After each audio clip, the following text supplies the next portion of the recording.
There we go. So now it's recording. So I would like to say thank you to our sponsor, ProPrep, because they have decided to give us funding for this event and donate £120 to charity for the charity of our causes, which include the Lebanon crisis, and also to do with the Black Lives Movement matter, and also various other charities which you can find on our link tree on the Indian Society's bio.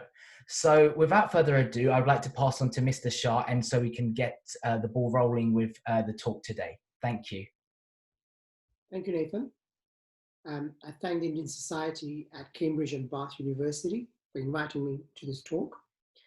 And thank you all for joining today. As the topic of the partition is so emotive, let me preface this lecture by a disclaimer. This is not a political or a historical dig at anyone, live or otherwise. These events happened in the past, very remote past. I have no axe to grind and I have nothing to gain by doing so.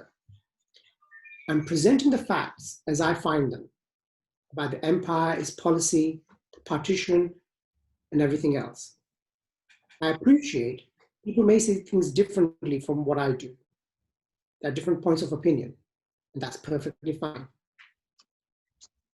As I said, I appreciate your time, and I hope you enjoy and listen very patiently to this lecture. On Wednesday, Dr. Maclear explored the arts of India, and he said that the British came to India because they wanted to roll in the gold dust of India. Columbus, Vasco da Gama, Magellan, Drake, they all traveled around the world because they sought India. They wanted to find India because it was the source of unlimited wealth and power in the 15th and the 16th century. I'm going to preface my lecture with some background of the empire and what led to the partition. When the British came, they came for trade. And trade is fine. Fair exchange is no robbery. However, the colonial traders became greedy. And instead of offering a fair trade, they started to rob the locals. And because greed is the root of all colonial transactions, colonization was bad for its victims.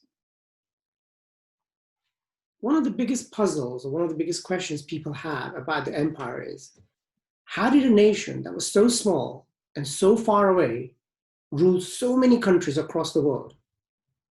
How? How did the British convince Indians, Africans, and Asians rule over them? And for 200 years, it's a question.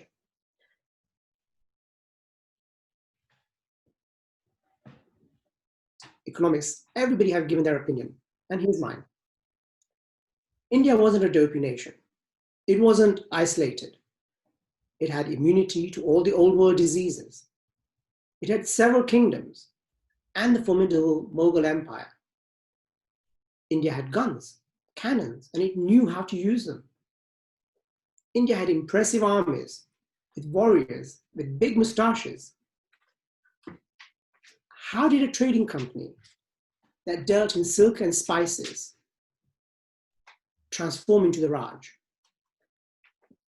The Honorable East India Company traded in chintz and tea. They asked the kings of India to give them a toehold on the Indian mainland for their godown and their factories. And they upped their game and traded in indigo, teak, and gold, diamonds. Over time, they went up the value chain and traded in opium, arms, and ammunition. They ran a very sophisticated protection racket. The Indian kings decided to outsource their defense to the East India Company because they were so good at their arms. And the kings didn't even realize when the merchants became their masters. But how did this happen? How did the British rule India? It's the same question as asking, how do you eat an elephant? One bite at a time. The East India Company broke India from within, one kingdom at a time. They used intrigue, blackmail, and bribes to destroy the kingdoms from within. They got the courtiers and the kings and the generals to fight amongst themselves, and they broke up the empires and the large kingdoms into 600 small pieces. It's easier to deal with 600 small kingdoms rather than 5 or 6 big ones. But the question still remains, how do you get foreigners to fight for you? How do you get people to fight their own people and keep you in charge? The answer is simple. You pay them. You pay them very well, and you offer them a pension, so they get paid even after they retire. This way, through cash, you buy their loyalty for life. There's a Rajasthani saying, Nagara, Tagara, Pagara. What it means is the Rajput empires were lost in Nagara, i.e. grand royal functions, trumpets, elephants, impressive darbars. That's how they lost all their money. The empire of the Mughals was lost in Tagara, i.e. grand royal buildings, palaces, forts, mosques, tombs, gardens. Very impressive. That's how they lost all their money. The empire of the British was lost in Pagara, which means the British bankrupted themselves through expensive salaries, pensions, and perks. To rule the Indians, the British set up their own schools. As Thomas Macaulay said, he wanted Indians who were Indian in origin, but British in thought and actions. The education that the British provided was utilitarian. It was just enough to help the ruling class rule the natives. In their relationships, the British made sure that the locals had a very transactional relationship with them. No hanky-panky, we are British. No mixed marriages, that was very much a frowned upon thing. They did this everywhere, in Africa and other parts of in other parts of Asia. The economical relationship with the Raj and the natives was rapious. They looted as much as they could and as fast as they could. Over the 200 years that they ruled India, it is estimated that India's GDP dropped like a lead balloon. Records show that between 1765 and 1838, Britain siphoned off $45 trillion worth of export surplus earnings. Compound this with all the other things they did, including paying less than the market rate for the Indian goods, forcing the Indians to buy British goods, and import tax, etc. And you can see how much India suffered. Gandhiji's Swadeshi movement was aimed at tackling that and making sure that they broke the unfair trade practices. Attitude of the British towards the Indians was condescending. Even those who were educated in England were treated like brown sahibs. Despite everything they saw and read in India, the British were unwilling to accept the archaeological evidence of India's past. They could not believe that India had a history that stretched further than their own. They actually invented a timeline to fit all the evidence that they found. But still, the question remains, how did 300,000 British people in India rule 300 million Indians? Well, an integral part of the colonial policy is divide and rule. As an outsider, if you want to rule over the majority, what you do is you create a minority. And then you let the minority feel dispossessed, denied, wronged, and oppressed. That way, the minority itself fights the majority. You then step in as the umpire, nod sagely, listen to both parties, and then pronounce your sanctimonious, considered opinion as the judgment. Divide and rule is a very tried and tested policy that the British used across the globe. It kept the natives so busy, fighting amongst themselves, they didn't even notice that they were colonized. The British successfully divided our communities between caste, class, creed, color, ethnicity, languages, gender, and even history. As I said earlier, they created the timeline. They imposed the Aryan invasion myth to make Indians feel that they needed somebody from outside, a Proto-European person, to come in and help them, even in the past. Creating the Aryan invasion myth helped them divide North India from the Dravidian South India. But of all the things that they did to divide India, the most poisonous and toxic was religion. India, not just India, but Britain used this religion as a way of dividing Palestine and Ireland. Sadly, the nations that have been divided on religion have found it difficult to heal, even after the invaders have left. As the title of this lecture is The Partition of India, we'll now focus on the partition and how that happened. After World War I and World War II, Britain decided that they could not hold on to India. So they gave us our independence, despite the fact that we had been fighting for independence for several decades. The British made it sound like that they gave us the independence as a gift, and they just left, just like that. They chose to forget the sacrifice of Bhagat Singh, Lala Lajpat Rai, Subhash Chandra Bose, and many hundreds of other freedom fighters. As part of the British divide and rule policy, they created a fear in the hearts and minds of the Indian Muslims. They warned them that if the Hindus came to power, they would treat them as badly as the Muslims had treated them in the past. Despite lack of evidence that this happened in any Hindu or Sikh kingdom, the British made the Muslims feel that they would be second-class citizens within India. The Muslim League feared being ruled by non-Muslims. So from mid-1920s, they encouraged the Muslim League to seek a separate state for themselves. The fear-mongering worked, and in 1947, they demanded the partition. The British divided the assets between Muslims of India and the rest of India. They based all of this on census figures and gave 25% of everything to the Muslims and 75% for the rest. This is what the map here shows you what Britain was just before independence. As you can see, the yellow areas are all the areas that were ruled by the British, that's the British provinces, and the pink areas are where the Indian kings ruled. So, like we said, Indian partition or division on religious basis was discussed on and off for several decades. And the British brought out this particular bogeyman whenever they wanted to distract the Indians. It was an explosive idea, and the one that would make the politicians of Muslim League and Congress fight amongst themselves, and that left the British free to do whatever they needed to do. Churchill and other politicians in London were very dismissive of India and its potential. Despite the amount of money that India remitted to London, the amount of disdain they showed for Indian people was staggering.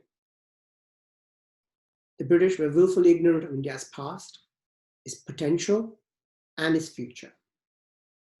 Despite the fact that the Indian army had literally saved Britain in World War I and later World War II, they didn't think the Indians were capable of taking care of themselves. As I mentioned, after World War II, Britain was physically, economically, politically, emotionally too drained to hold on to the empire, especially India. So at the end of World War II, partition became a real possibility. And instead of seeking dominion status, Indians now sought Swaraj, which is total independence. Now, as you can see, India was ruled by a combination of people. And if the British left as they would have, just divide India between Muslims and the rest, it would have been a moth-eaten cloth. It would have been just a very, very disparate number of kingdoms and the rest, which would have been democratic India and democratic Pakistan. So what the British did is they told the kings of India to choose between India and Pakistan. They told them that you have to dissolve your kingdoms between India and Pakistan. You cannot remain independent. This was the biggest disservice the Viceroy could have done for the kings of India. Apart from 3 or 4 big kingdoms, none of them could have remained independent, and they all had to dissolve themselves. These are the kings who had remained loyal to the British for over 200 years. Any king that wasn't loyal had already been subsumed into the British provinces. So only the loyal ones had remained. And all of these loyal ones were asked to now dissolve their kingdoms. Sardar Vallabhbhai Patel, VP Menon, and Jinnah convinced every king, and they gave every assurance that you'll be fine after the independence. Of all the kings, 550 decided to join India and 15 joined Pakistan. This was the most peaceful transition between the ruler and the ruled the world has ever seen. Those kings who asked the Viceroy for their advice thought that they will be protected at the end of the transition. The British didn't even offer them constitutional monarchy or a House of Lords to protect them into the future. It was an outright abrogation of all their rights and everything to be given over to the new two democratic countries, Pakistan and India. The kings were being asked to dissolve kingdoms that had been their ancestral property for thousands of years. Some of these kingdoms had existed for literally thousands of years. For example, Manipur and Tripura go back over 2,000 years. The Rajputs can count back up to 60, 70 generations. The Maratha kings could go back to the 17th century when they prized their freedom from Aurangzeb and the Mughal Empire. The Nawabs who had come with Afghan forces and the sultans even before the Mughals were all asked to give up their kingdoms. They were told to go from Maharaja to Mr. overnight. As the British left, they partitioned it and left the kings high and dry. Like the flamingos in African salt lakes, the kings found that their beautiful turquoise freshwater lake turned into a brackish brook overnight. Partition was the biggest loss for the princes. We're not talking about the commoners at the moment, just the princes. They were offered privy purses and the rights to retain hollow titles with no power. But within a generation, just a single generation, Indira Gandhi did a U-turn and reneged on the contracts that were signed by her father. She removed all privy purses and all petty perks that the kings were given. And she refused to pay them a single penny for it. It's like a landlord losing his family home to the renter and not even getting a nominal rent for the ancestral property. Now let's look at some of the people that were involved in the partition. This is just the demographic and how they decided. We'll come back to this one. So here are the 3 people who were involved in the partition of India. The middle guy, Lord Louis Mountbatten, he was in a hurry to finish his job. He was sent to India in March 1947 by Prime Minister Attlee, and he was told to create an independent India by June 1948. He was told to avoid partition and keep the unions as much as possible. But Dickey, that's what Viscount of Burma was called, he decided to partition India on the 15th of August 1947, a year earlier than his mandate. Why he hurried, nobody knows. Mountbatten deliberately appointed a person who had never been to India, had no idea about its history, culture, or its people, to draw up a map to divide India. He thought somebody who was unfamiliar with India would do it impartially. So Cyril Ratcliffe was chosen, and he was asked to divide India in 3 parts. 2 parts, those that are green on the map at the moment, would be given to the Muslims. And 1 part, which is the middle part, would be given to the rest. Everything from books in the government library to brooms in the offices, government offices, were to be audited, labeled, and divided. Train stock, rolling stock, even the cash in the treasury was divided. And whatever was destined for Pakistan was dutifully stamped and separated. This was a monumental continental divorce. Some of us can see this as a precursor to Brexit, where we divided people on race, culture, and nationality. Now, we've taken how many years now to come to Brexit? Sir Cyril Ratcliffe had only 5 weeks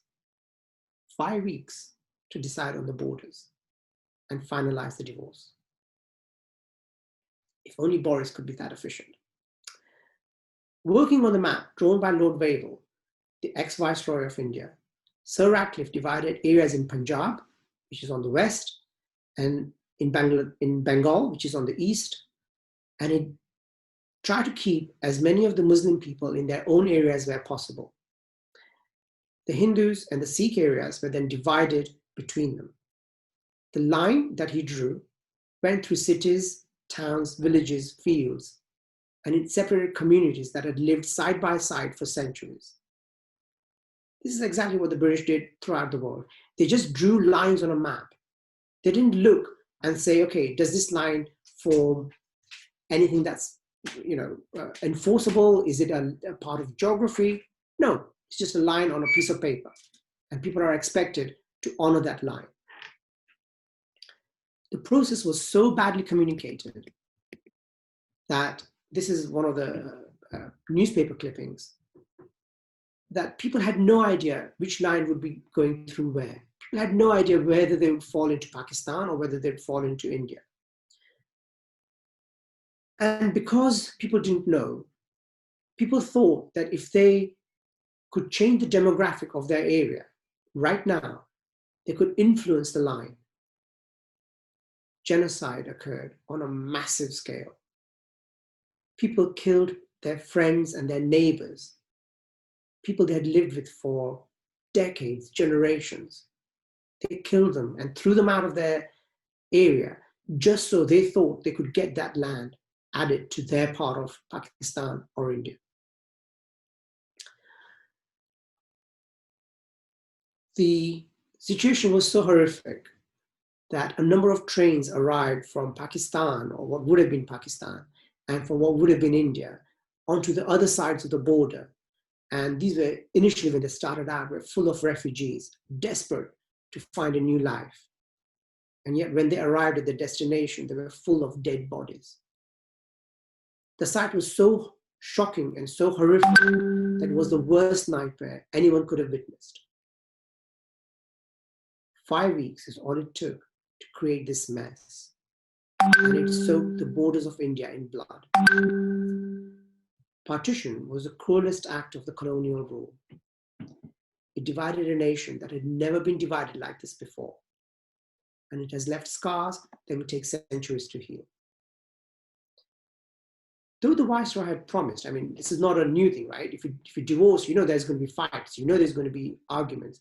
So the Viceroy knew that there might be fights and there might be arguments. And he had promised that he will step in and he will send the army and the police to stop any fighting and any death. Yet when the fighting started and when the dead bodies were arriving by train, the Viceroy did nothing to stop it. He told the army to stay in the barracks. That was the most callous act of the Viceroy. He let the civilians act in uncivilian ways and didn't even send in the sepoys to try and keep peace. No police, no army. It's as if the British wanted the Indians to kill each other, and they wanted the carnage to happen so that they could prove that the Indians couldn't look after themselves and the colonial powers were necessary to keep peace amongst the natives. The bloodshed was highest along the borders on the east and the west. It was just horrific. The partition was a messy business, And the Colonial Office in London knew about it, but they did nothing to stop the murder of the innocents. Like the Bengal famine, when Churchill blamed the Indians for reproducing like rabbits, here they said, Indians are killing each other, what can we do? The partition was a national, international divorce, and it was messy. It was the cruelest thing the British could have done. As with every divorce, we know that it's going to be messy. So how could you be naive and think this wouldn't happen? The partition was based on Muslims being in one part of India and non-Muslims being another part of India. But how could this be achieved without an exchange of population? The British didn't think about that. They thought, well, it'll be a peaceful exchange and people might just stay where they are and just accept the fact that they're now living in Pakistan and India. This is crazy. This is not even sensible.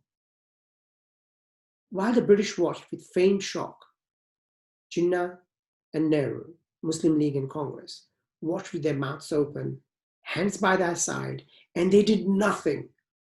They did nothing to stop it. The only person who acted to actively stop this carnage was Mohandas Karamchand Gandhi. He went in Bengal on foot and worked hard to bring peace. He went from village to village, town to town, city to city, asking the angry mobs to curb their violence and live in peace.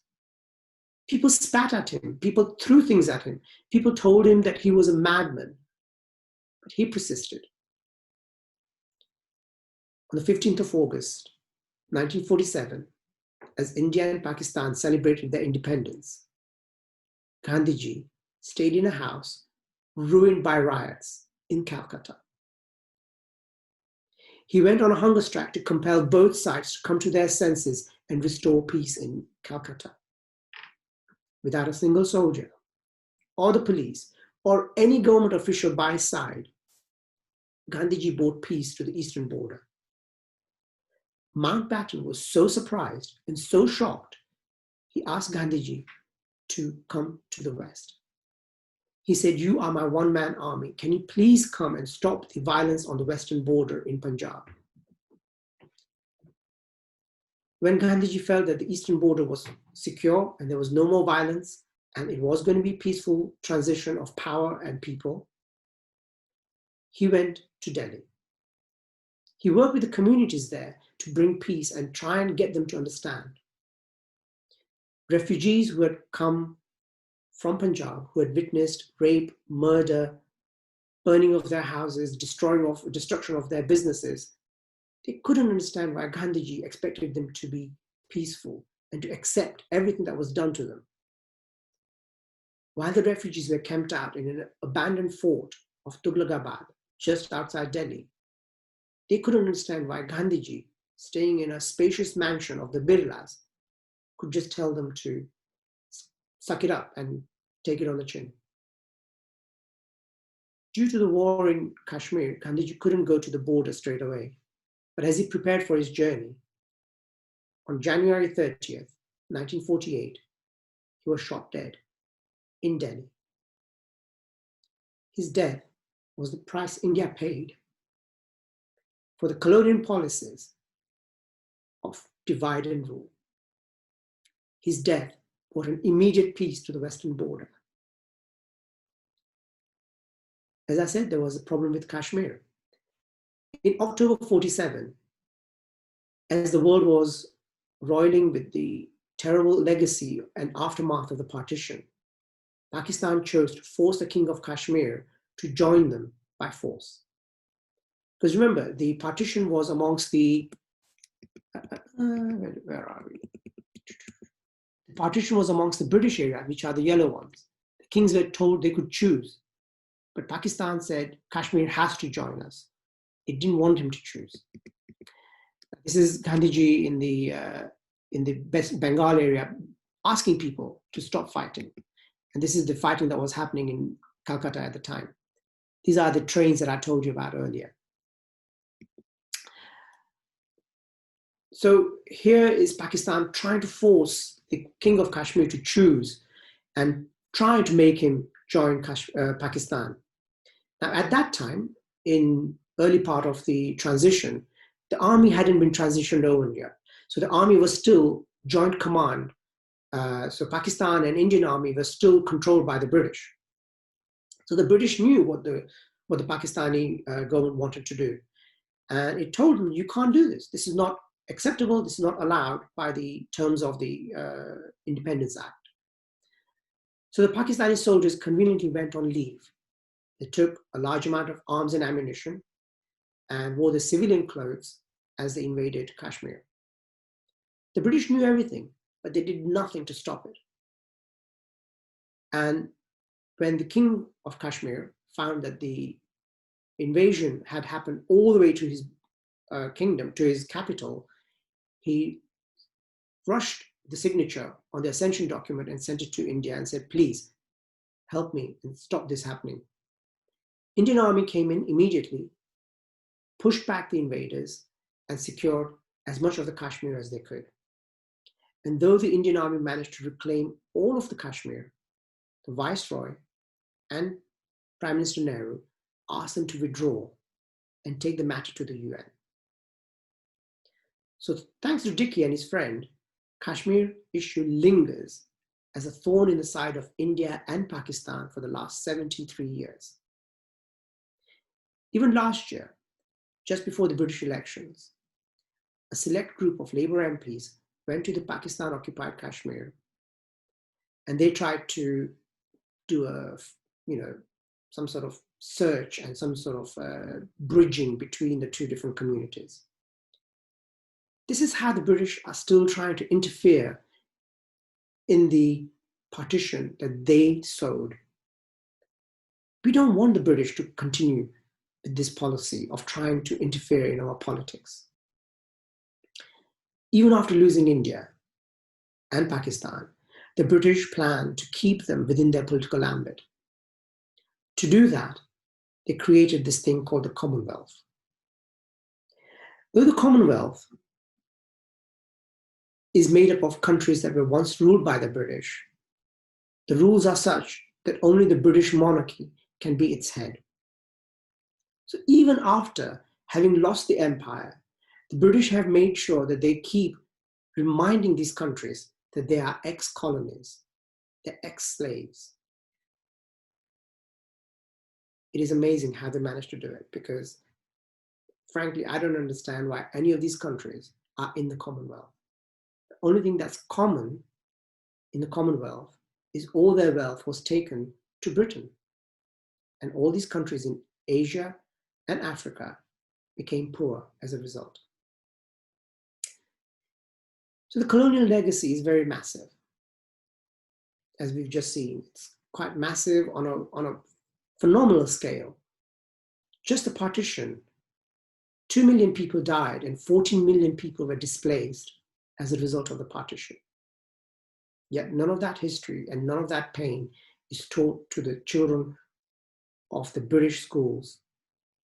If you do history of the Tudors, you do history of the Americans, you do various parts of history, but you never learn about the empire. The British people are vaguely aware of the empire and what their ancestors did, but they do not understand or they do not know how British fought with 192 nations around the world. The British do not feel a shock. They do not feel sorry for the excesses of their empire. It's one thing to know what you did. It's another to acknowledge it, and something quite different to appreciate the impact of what you did. Despite all the years between World War II and now, the British have not accepted or appreciated the impact of what happened and what they did to India and Pakistan. The colonial legacy is massive. We're still influenced by it. The language of business and governance in India and Pakistan is English. We still play cricket and we still drink tea. Indians still go to the hills for the summer, not to the beaches. In the stifling heat of Bombay and Chennai, Indians still wear suit and tie to the office. Indians still prefer to send their children to convent-educated schools that teach them English. We still send our brightest students to study at English universities, Bath and Cambridge included. The colonial legacy is massive. Many of the laws that are in India and Pakistan are still infected by the colonial biases and prejudices. For example, we still call some communities and tribes in India as criminal by nature. Can you imagine calling somebody criminal by nature? And this is entirely due to the British perception of those people who resisted their rule, and therefore they called them criminal by nature. Our Hindu temples and religious institutions are still under the government control, just as they were under the British. But fortunately, things are changing. It's taken us 70 years, but we've eventually got rid of the law that criminalizes and discriminates against the LGBTQ community. After 70 years, we've resolved the border issues and enclaves with Bangladesh. As Rishi said in the Wednesday introduction, this series of lectures have come about as a result of the Black Lives Matter movement. The Black Lives Matter movement has reminded us of how we are still living in the shadow of the empire. Not just in India, but even in America, we are living under the empire and the shadow that it has cast. Even in UK, in the 21st century, we are living under that shadow. Despite having helped Britain in 2 world wars, we are still having to justify why we, the British Indians, are here. Millions of blacks, browns, and colored people helped the British escape a horrible possibility of living under the Nazis. Yet, just last weekend, a group of black people were taunted on the underground in London by a white man who called them his pets, and he told them, go back home. In August 2020, in the wake of BLM, in the wake of pandemic, when most of the frontline workers have been black, brown, and colored, we, the British Indians, are still having to justify why we are here. The colonial legacy is massive. It impacts us every day, and most days we choose to ignore it. Like the elephant in the room is still there. How do we heal this? This is not going to be a lecture just on the nastiness of it all. We have to find a healing. We have to find a closure. We need to find a way of coming together as a nation, as a community, as a society. We need to heal in order to progress. But to heal, we first have to acknowledge that we are hurt. We need a Truth and Reconciliation Commission, like the one in South Africa, to bring our grievances out in the open in a safe, constructive environment. The Indians, the Pakistanis, the Bangladeshis, and the British need to take part in this process. We have to confront our past. We have to appreciate the hurt. We have to say sorry, and then we can move on. In this Truth and Reconciliation Commission, having vomited our toxins, we have to leave them behind and not reabsorb them in our lives. We have to go forward as a nation, as one world, and stop fighting. To end on a positive note, when we're discussing this lecture, Rishi insisted that I find at least one positive aspect of the partition. So here goes. As the British left, they created the most contiguous nation in the history of the subcontinent. Even under the Mughals or the British, India was never as united as it is now. The Mughals had to share their kingdom or their India with the Marathas, the Rajputs, the Nayaks, the Ahoms, and several other Muslim sultanates. Even the British had to share their subcontinent with 565 small kings, French, and the Portuguese. Uniting the disparate kingdoms, tribes, and communities to form 3 large nations is Britain's biggest and most positive legacy of the empire. India, Bangladesh, and Pakistan are three sovereign nations with the biggest population the subcontinent has ever seen in its history. For the first time, we have enough people that we can pool our resources and progress as we've never done before. So after 73 years, how do we remember the legacy of the British Raj? Despite the 73 years, we are still fighting on our borders. We need to stop that. We are still ruled by the political families that the British left behind. We need to get into true democracy and get over that. We're still fighting on caste, creed, Aryan, Dravidian divide. We need to stop that. Despite 73 years of independence, we're still using skin lightening creams, hair straighteners, and high heels. Stop it. What do we remember about the empire? We love the trains they left behind. We hate the fact they looted us, but we love that they love our curry. We despair that they can't pronounce our names despite 200 years of ruling us. We know that the British cannot repay us for what we did for them in World War I and II. We know they can't pay us back for all that they took. Even if they gave us the Kohinoor, they couldn't repay it. We know that they can never return us to the peak of the economic and social peak that we were before they came. We know they cannot reconnect us to our cousins who were sent off to the Caribbean, the Fiji, and Africa to serve as slaves. We know they can't do all of that. We don't want them to come back and fix things in India.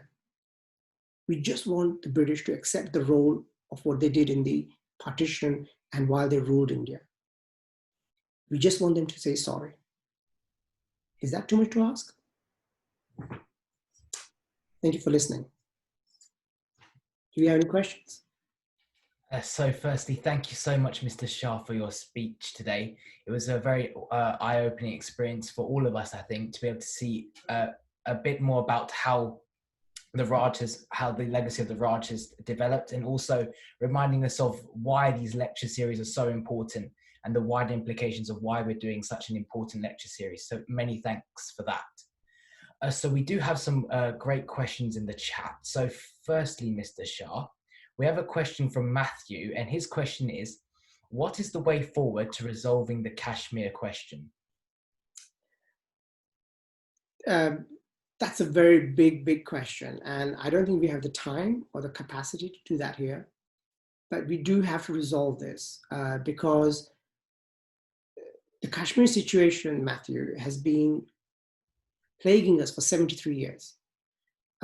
Both sides are suffering. Huge amount of progress that could have happened in Kashmir has been stuck for the last 73 years. And terrorism, people's lives being stopped because the border is not defined, because of bombs being lobbed across the border on a regular basis. It just messes up people's lives. And to resolve this, we do need both sides to come to an agreement and say, hey, stop it. Stop fighting. Stop throwing bombs. Stop sending terrorists. Let's talk. Talking is the only thing that's going to resolve this. And for that, to talk, first we have to stop fighting and throwing punches at each other. So if I was a politician, I would say stop throwing punches and start talking. Thank you for that. Anna asks, why was partition necessary and what conditions necessitated this division? The partition was necessary because Jinnah and Nehru could not agree on a formula that would allow them to share. That was as simple as that. If they could have shared the premiership, if they could have shared the king, the entire country, then this wouldn't have happened. Because there were options available for sharing the subcontinent and having some of the items like defense and foreign policy under one united party, or not party, but a united council. But Nehru and Jinnah could not come up with that. They could not accept that as a possibility. And sadly, the egos of both men were so great that they couldn't do it. I wish it had been otherwise, but despite everybody's efforts, despite Gandhiji's pleading, it didn't happen. Thank you for that. Another question from Cliff. What changes to the British education system would you propose to address widespread ignorance of the impact of the empire in India? Thanks, Cliff. I would definitely introduce the British Empire and the impact of the empire in the syllabus much earlier than GCSE. So, like right now, the British students go through the Tudor age multiple times. They go through various other aspects of the history, which are really, really very remote, multiple times. They go through the World War I and II on a regular basis, but they do not do the in-between part. What happened between Tudors and the World Wars? It's a blank thing. It's just lost. I would have that introduced somewhere before people do the GCSE. So they will know about the discovery of the world. They'll know about how the American economy is based on the slavery and the slave trade that basically transferred massive numbers of people from Africa to America. They will learn about the empire and its impact on India and the Opium War in China. I mean, that's something we haven't covered today, but just think of Britain being the drug lord of the 18th and 19th century, forcing an entire nation to allow them to sell drugs in their country. I mean, that's if you actually look at it from today's point of view, that's a horrible, horrible legacy. And yet we are never taught it. So it's something that we should do. We should actually open up that and say, yes, we did this and we are sorry for it and we shouldn't do it again. It's very easy to sort of brush it under the carpet and not even think about it. But you're right, Cliff, it should be taught in the schools, and I think it should be taught in pre-GCSE years. So between the Tudors and the World Wars, there should be the empire, and we should at least teach it. I agree. Thank you, Bhagwat. Thanks. Another question from Anna is, why did India take 300 years to force out the English? As I said, the Indians never realized they were colonized. They didn't think that they were colonized. They were bickering amongst themselves so much they didn't realize that there was a foreign power ruling over them. And as one of the maps shows, large parts of India were still under the kings. So basically 40% of the land was in the British provinces and 60% of the land was under the Indian kings. And most of the people thought, well, we're still living under our own people. We don't see any difference. And it wasn't until people like Nehru, Gandhi, Sardar Vallabh Patel, who were educated in England, that they realized that India was colonized. It took English education for the Indians to realize that we are colonized. And they went back to India and said, hey guys, do you realize we are being screwed? We are being exploited at a phenomenal rate. This is how much money is being taken off us. And it was then that Indians said, hey, this has to stop. But it took us that long. And it's amazing. It's like watching one of those ants, in the movie Ants, when the ants are actually not helping, they're actually assisting their oppressors and thinking this is a favor for themselves. It's almost as horrible as that. But you're right, Anna. It took us so many years, over 200 years, to realize that we were colonized. And it's a shocking thing. And we should know that. And this is another thing. In India, we do not teach this history. Just like we don't get taught about the British history in England, Indians do not get taught this history. Indians learn about freedom fighting, but they do not realize how colonization happened or what was the impact of colonization. It's only now when we have people like Shashi Tharoor writing his books that we realize how much wealth was taken out of India. And it's only now we are actually beginning to quantify that loot. Why didn't we do it in the last 70 years? I don't know. But it's a huge gap in our education, in our education system. And I think just like the British schools, the Indian schools also need to add this as a chapter in their education system. Would you say it's more of an issue of ignorance, or more people trying to hide, from a UK's perspective, more trying to hide what they have done, or an ignorance in trying to portray the British in a good light and trying to just brush everything under the carpet? Or would you think that politicians would be happy to implement it into our syllabus because it does come at the risk of putting the UK in a bad light? I think that's what it is. It's not ignorance from the public point of view. They've never been taught it, so how can they be ignorant? It's not like they've ever been given the option to learn. I mean, it is in a way it is a bit of a amnesia. You know, we've forgotten about what happened in the past. It's not like it's hidden, right?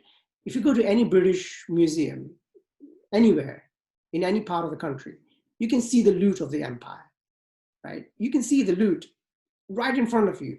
If you look at any of the big monuments of you know, whether it's in Manchester, whether it's in England, in London, whether it's in Edinburgh, you can see them portraying how Africa and India are offering them vast amounts of jewels and land and people very willingly. You know, you see that in the art, you see that in the architecture. Even if you go to the Albert Memorial in the Hyde Park, you can see how all the four corners of the world are coming happily to live under the sort of, you know, Britannica, the mother of all nations. This is right in front of us. Nothing is hidden, yet we are not taught about the real pain that goes behind that. So rather than ignorance, I think it really is a fact that people have never been taught. They've never been given the full facts.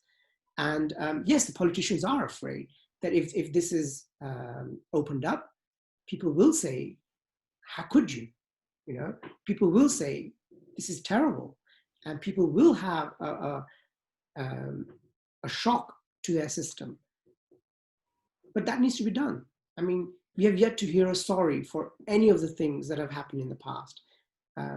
Even Obama, when he went to Japan, fell short of saying sorry. He said, you know, some mealy-mouthed word that basically said, you know, we threw the bomb.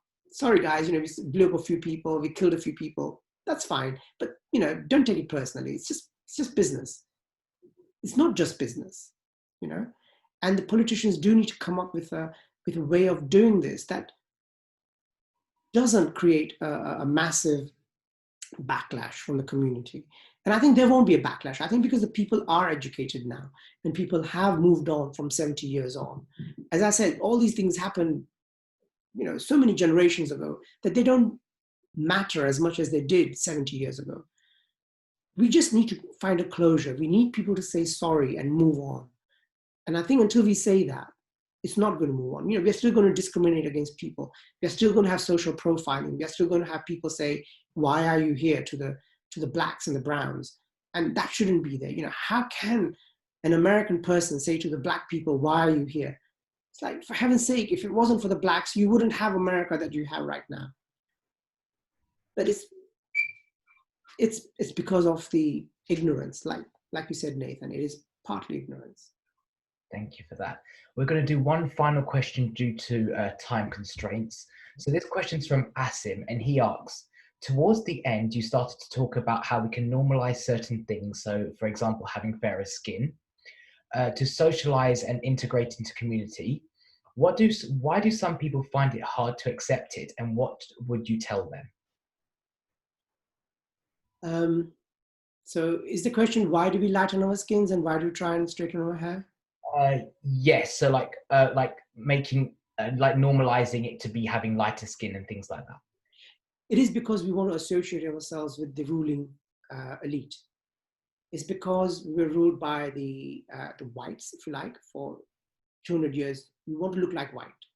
I don't know if you guys saw, there was a BBC series called The Long Song. It's a book as well.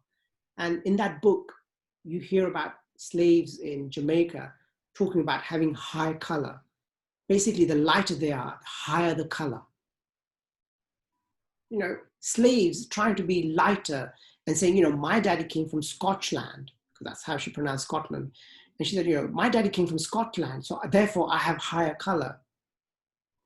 It's the psychosis that has been put into the minds of the ruled, that you have to look like the elite to be accepted, even within your own society. Therefore, people try all these things, straighten their hair, wear high heels, and all these things. But it's a terrible way of trying to forget your own identity. And the crazy thing is, the white people are trying to look brown. They go every year to get brown at the beaches. They pay money to be tanned. They pay money to be sprayed like us, to look like us, right? And there's Indians paying money to look like them. It's a crazy, crazy world. And, obviously the industry, L'Oreal and all these other people are benefiting massively from this. But it is because we want to look like the elite, and they want to look like, healthy brown people. And it's exotic, and it's beautiful, and it's somehow they're nice and healthy. So I don't know what the answer is, Aziz. I think it's, Azim. It's a sad reflection on society when we are trying to look like each other and still fighting each other. Thank you for that. And thank you guys for all your questions. If you do have any further questions, Mr. Shah's email address has been put into the group chat, so you can use that to ask him any questions directly via email. I would like to say a massive thank you to Mr. Shah, and also for all of you for joining us on our second talk in our lecture series. Mr. Shah has written 3 books and over 800 different articles on religion, geography, and history. So he's a very knowledgeable person in this sector. So we do thank you once again for joining us and being part of our lecture series. So what it goes for me to say, please join us again on Wednesday, where Samita Sen will be giving the 3rd installment of our lecture series on women in India, in the colonized India, and giving a talk on diversity and division. And this will be hosted by our co-partners, Cambridge University. So do join us for that on Wednesday next week. So once again, I'd like to say a massive thank you to Mr. Shah, to our sponsor, ProPrep, and also to all of you for giving up your time and being able to gain a bit more insight into India and the past of how the division of the British Empire and the division it caused within India. So many thanks again for joining us. Thank you, Nathan. Thanks, everyone. Bye.